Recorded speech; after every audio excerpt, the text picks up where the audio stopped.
परम सत्कार्यो गुरु प्यारी सात संगत जी राधा स्वामी जी। सात संगत जी, आज की ये साखी एक बहुत ही कमाई वाले सत्संगी बुजुर्ग अंकल की है। जब एक बार कुछ सत्संगियों ने उनसे कारण जानना चाहा था कि आखिर क्यों वो जगह जगह का ना तो खाना खाते हैं और ना पानी पीते हैं। सात संगत जी, अक्सर देखा गया है कि कमाई वाले जीव दूसरों के घर का खाना तो दूर, पानी तक भी नहीं पीते। अगर वो लोग किसी लंबे सफ़र पर जा रहे हैं तो अपने रास्ते के लिए खाना और पानी घर से ही साथ लेकर चलना पसंद करते हैं। आखिर वो ऐसा क्यों करते हैं? आज की इस साखी में इस सवाल का जवाब इन अंकल जी ने दे दिया है।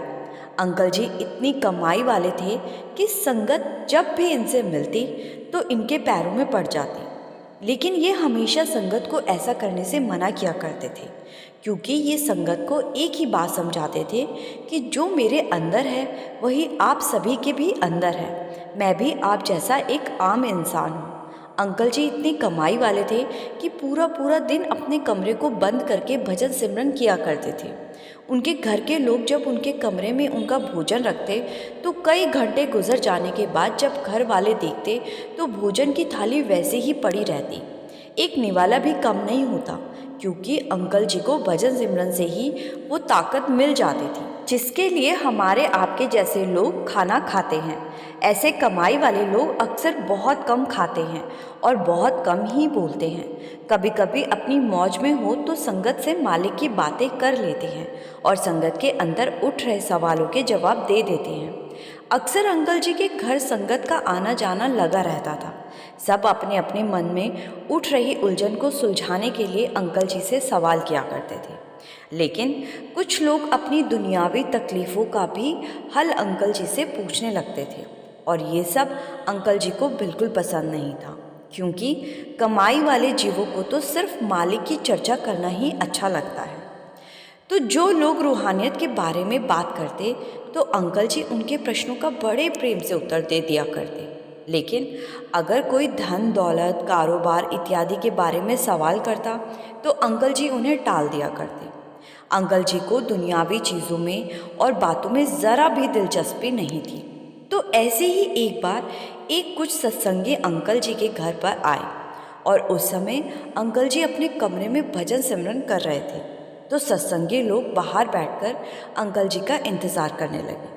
जब अंकल जी कमरे से बाहर आए तो सत्संगियों ने मालिक की चर्चा अंकल जी के साथ शुरू की। कोई भजन सिमरन में समय कैसे बढ़ाए पूछ रहा था, तो कोई कह रहा था कि भजन सिमरन करते समय मन इधर उधर क्यों भटकने लगता है।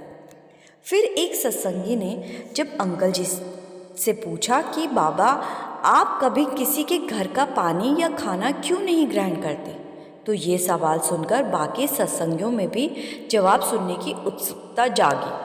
तो सभी अंकल जी से पूछने लगे कि बाबा, हमें बताओ कि आप या कोई भी बहुत कमाई वाले जीव ऐसा क्यों करते हैं, क्यों कहीं का पानी तक नहीं पीते, क्योंकि हमें भी यह जानना है, जिससे शायद रूहानियत का रास्ता हमारे लिए आसान हो जाए।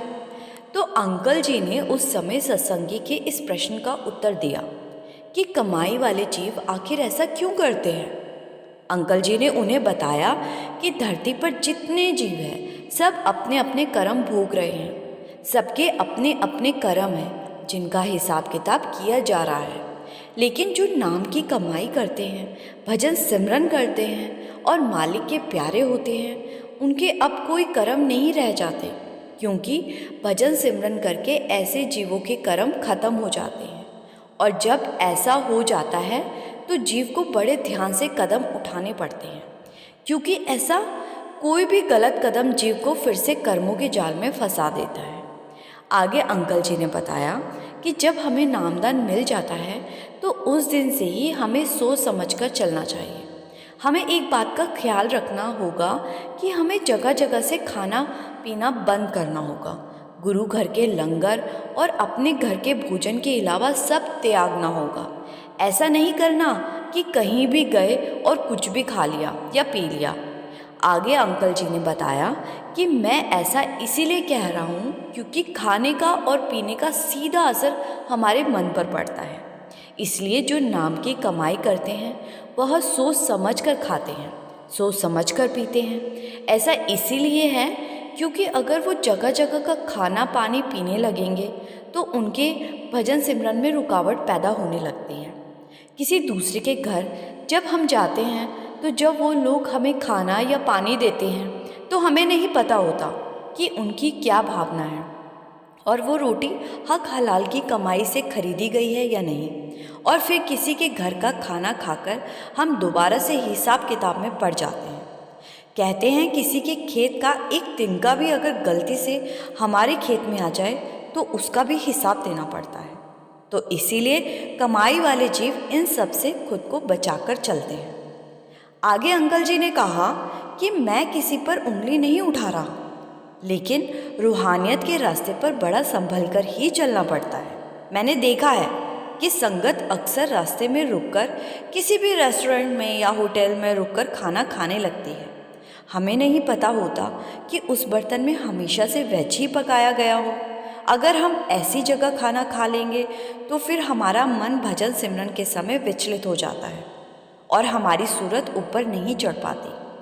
तब हमें पता चल जाता है कि कहीं पर कोई गलती हुई है। मैं मानता हूँ ऐसी गलती कोई जानबूझकर नहीं करता, लेकिन मन को भटक जाने के लिए तो एक इशारा ही काफ़ी होता है। तो इसीलिए जब भी सफ़र पर जाओ अपने घर से ही खाना और पानी लेकर जाओ। और गुरु के घर का लंगर हमें हमेशा खाना चाहिए, क्योंकि उस भोजन पर हमारे बाबा जी की, हमारे सतगुरु की दृष्टि पड़ी होती है और वो प्रसाद बन जाता है। और जब लंगर तैयार किया जा रहा होता है तो बीबियाँ अक्सर गुरु के शब्द गाती है। अगर हम एक अच्छी सोच के साथ भोजन बनाते हैं तो ऐसे भोजन में वो अच्छी सोच भी पड़ जाती है, जिससे कि हमारे मन को शांति मिलती है और भजन सिमरन में तरक्की होती है।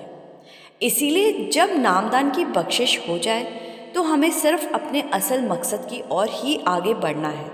रास्ते में रुकावट कम से कम आए, इसीलिए संभल कर चलना है, जिससे कि हमारे कर्म खत्म हो जाए और हम 84 के फेर से बचकर सचखंड पहुंच जाए। अंकल जी की बातें सुनकर संगत की आंखों में आंसू आ गए और उन्हें समझ आ गया कि जगह जगह खाना पीना करना कितना घातक हो सकता है। साथ संगत जी वो कहते हैं ना, जैसा खाया अन्न वैसा होया मन और जैसा पिया पानी वैसी हुई वाणी। तो आज के इस साखी में अंकल जी ने सारे सवालों के जवाब दे दिए हैं। आशा करती हूँ आपको आज की ये प्यारी सी और प्रेरणादायक साखी अच्छी लगी होगी। आपसे विनती है जी, वीडियो को लाइक और चैनल को सब्सक्राइब ज़रूर कर दीजिएगा। गुरु प्यारी साथ संगत जी, राधा स्वामी जी।